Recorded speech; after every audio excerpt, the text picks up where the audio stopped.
suci Allah Maha Besar. Hikmah jami'ah Nahdlatul Ulama telah mencapai seabad lamanya.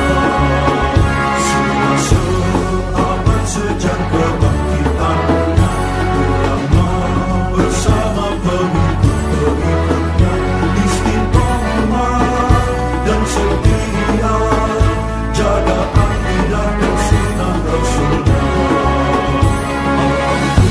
Alhamdulillah segala puji baginya, ulama bersama pengikut-pengikutnya istiqomah dan setia menjaga agama manusia dan bangsa. Mari kuatkan niat kita, kita bulatkan tekad kita, terus lanjutkan amal kita, mengembangkan hikmah kita. Bismillahirrahmanirrahim. Qala al-muallifu rahimahullah wa nafa'ana bihi wa bi ulumihi fid dharaini amin. Anta ila hilmihi idza ata'ta ahwaju minka ila hilmihi idza asaitahu. Anta, wahai engkau, ila hilmihi, kepada sifat hilm, sifat pemaafnya Allah. Idza ata'ta, ketika engkau idza ata'tahu, ketika engkau mentaati Allah. Ketika engkau mentaati Allah, maka kepada maafnya Allah ahwaju, engkau lebih butuh, minka, daripada engkau, ila hilmihi, kepada maafnya Allah, idza asaitahu, ketika engkau mendurhakai Allah. Kita ketika ibadah rajin, ketika sholat lagi rajin-rajinnya, puasa Senin Kemis lagi kenceng-kencengnya, itu lebih butuh maafnya Allah dibanding ketika kita maksiat. Maksudnya itu bagaimana?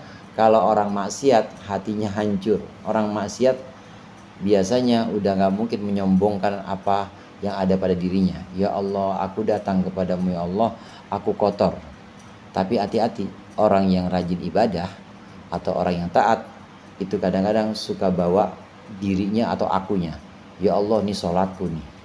Ya Allah, ini puasaku nih. Masa iya puasa begini aja saya nggak hasil aja saya.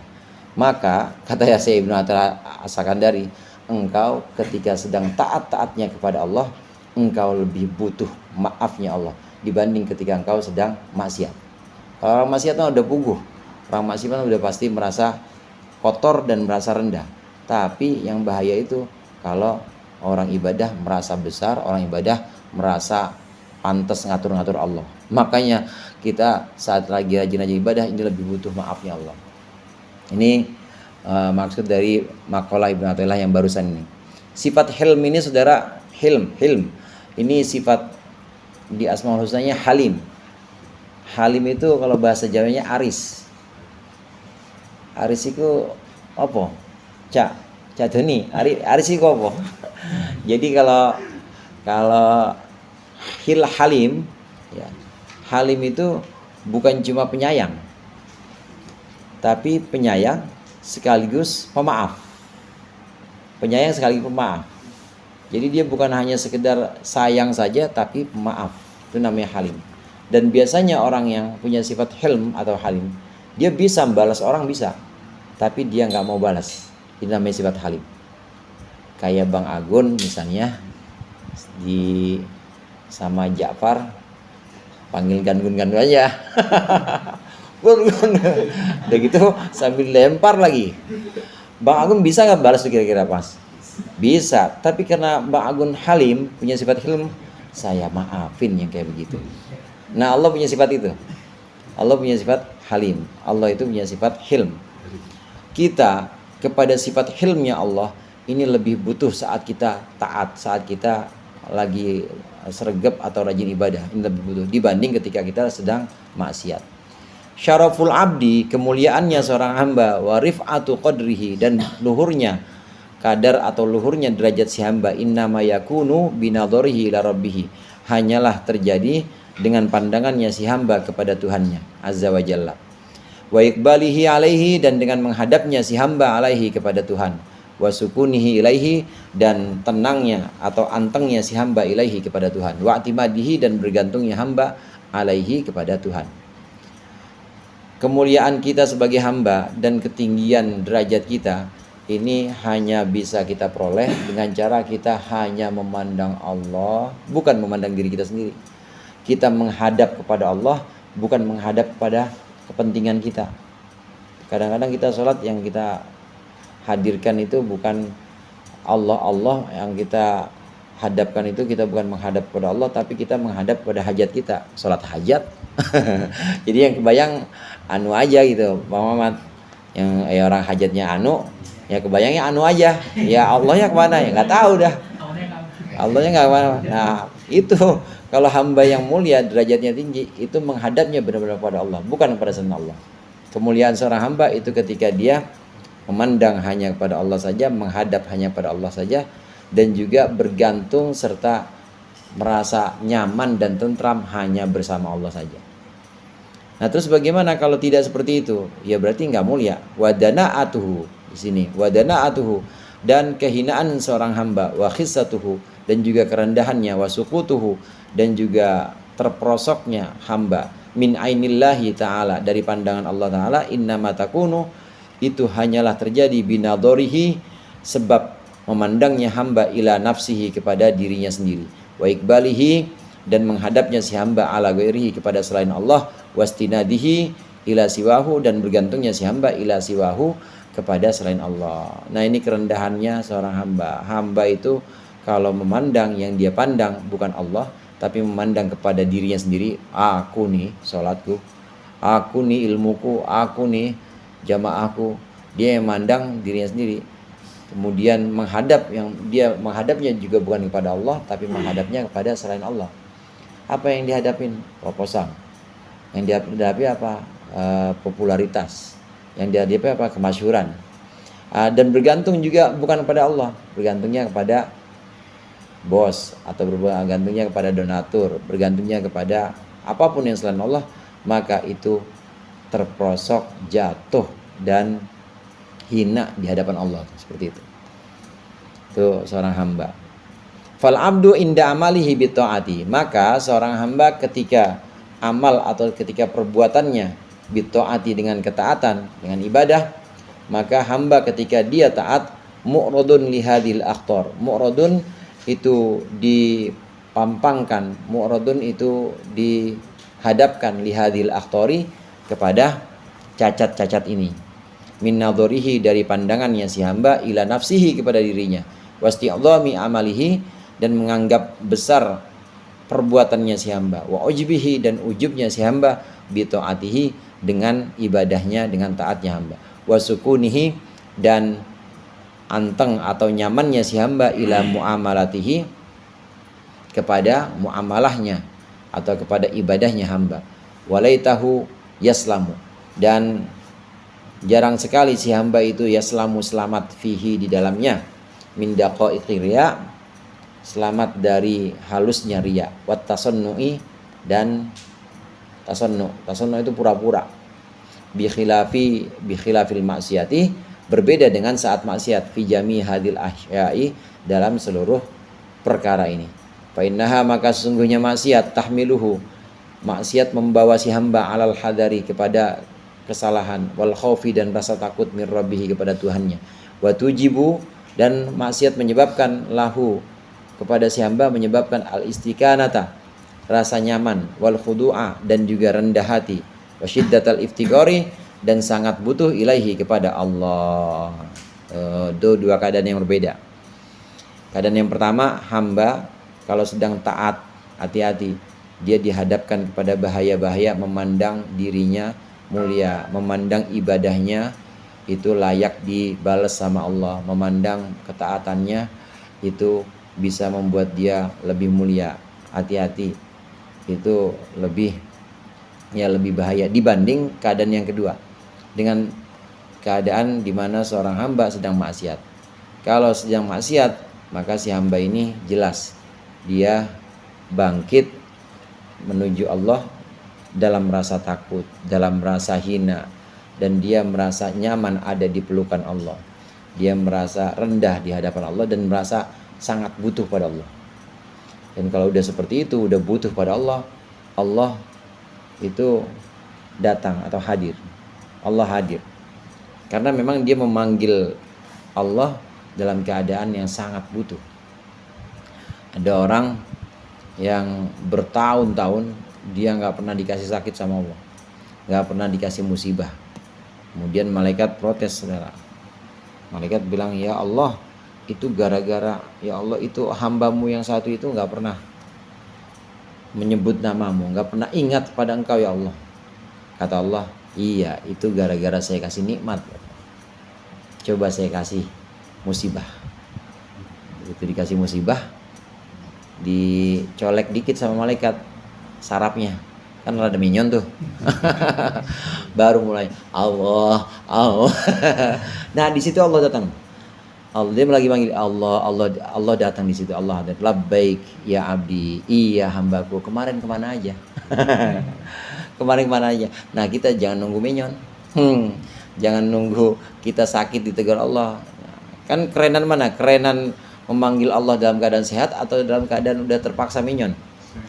Dalam keadaan sehat. Makanya dalam keadaan sehat ngaji, zikir, manggil Allah. Dan situ Allah juga labbaik ya abdi, aku datang wahai hambaku.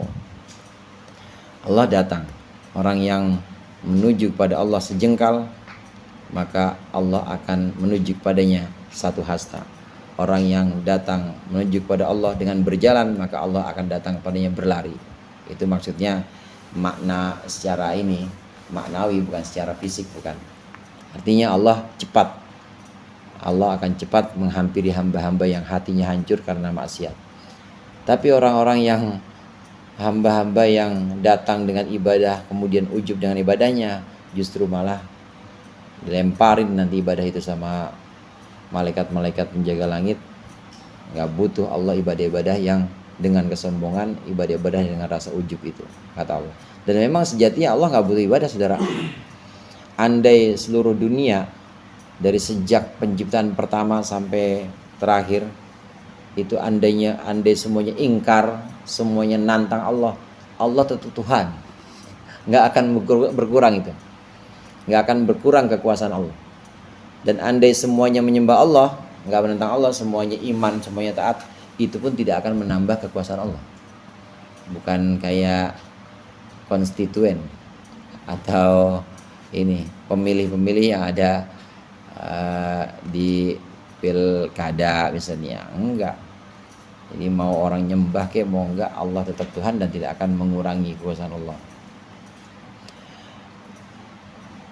Naam, walidzalika kana abdu ila hilmillahi idza ta'ahu ahwaju. Oleh karena itu, maka seorang hamba ila hilmillahi, kepada pemaafnya Allah, idza ata'ahu, ketika si hamba mentaati Allah, hamba itu ahwaju, lebih membutuhkan minhu, ketimbang keadaan si hamba ila hilmihi, kepada maafnya idza asahu, ketika dia mendurhakai Allah. Wa fil khabari, dan dalam sebuah hadis an Rasulillah, dari Rasulullah sallallahu alaihi wasallam, annahu, sesungguhnya Rasulullah qala, bersabda Rasulullah, Allahu taala, Allah mewahyukan ila nabiyyin minal anbiya, kepada seorang nabi dari kumpulan nabi.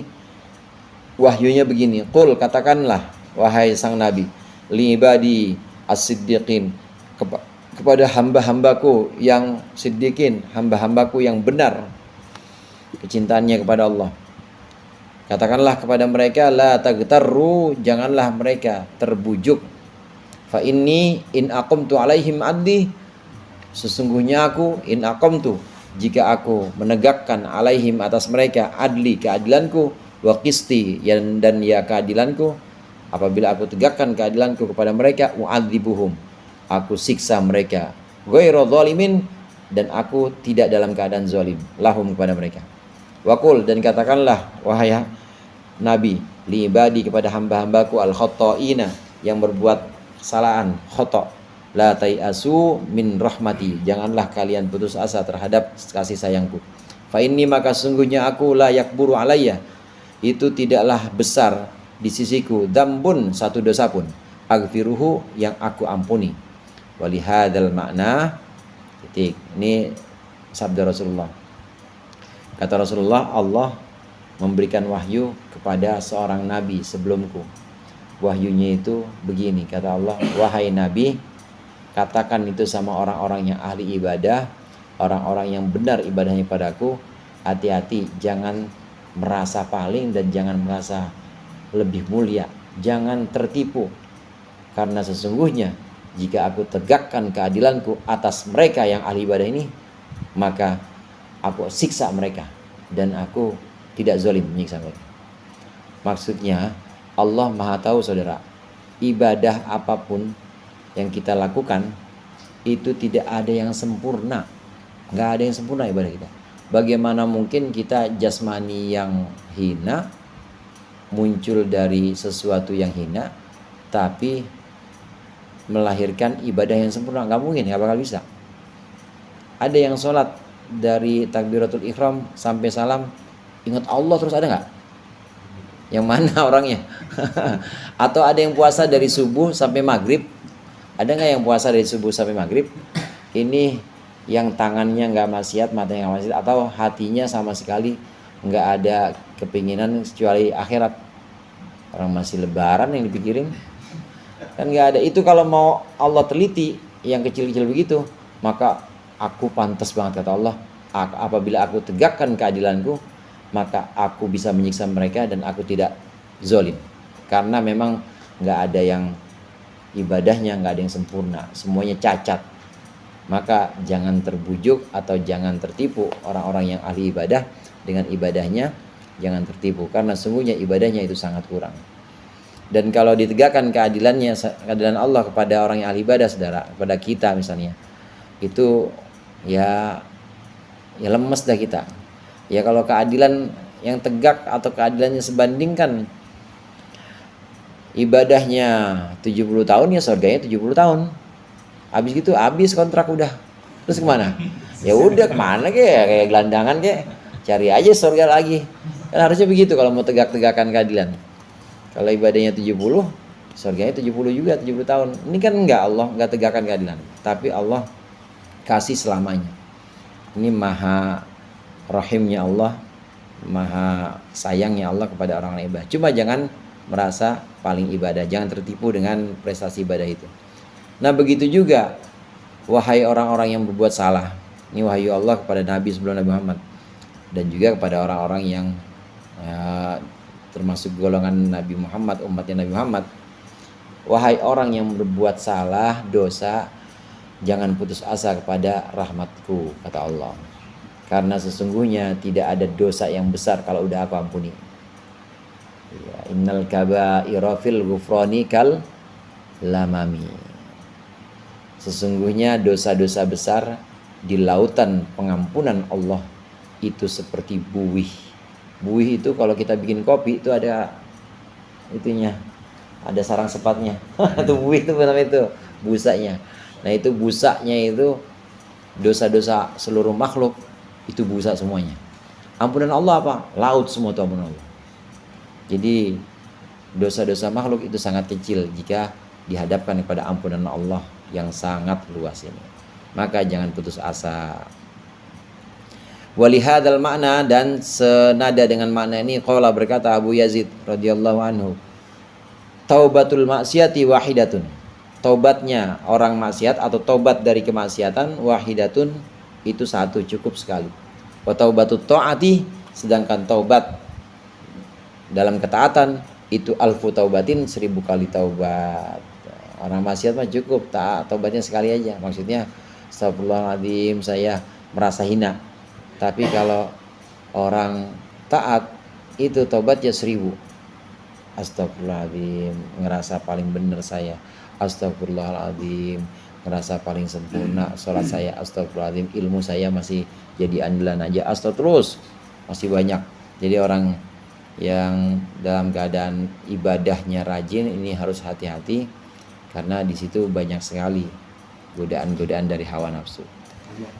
Kalau dalam itikaf kan ada inna sholati wa nusuki wa mahya wa mamati lillahi rabbil alamin itu kan sholatku, hidupku, itu kan masih ada ku-nya kan. Masih ada. Nah, sedangkan di lain konsep itu syuhudul minah tuh Mbak. Jadi kita bisa sholat kan ya Allah yang sholat bukan kita kasarnya.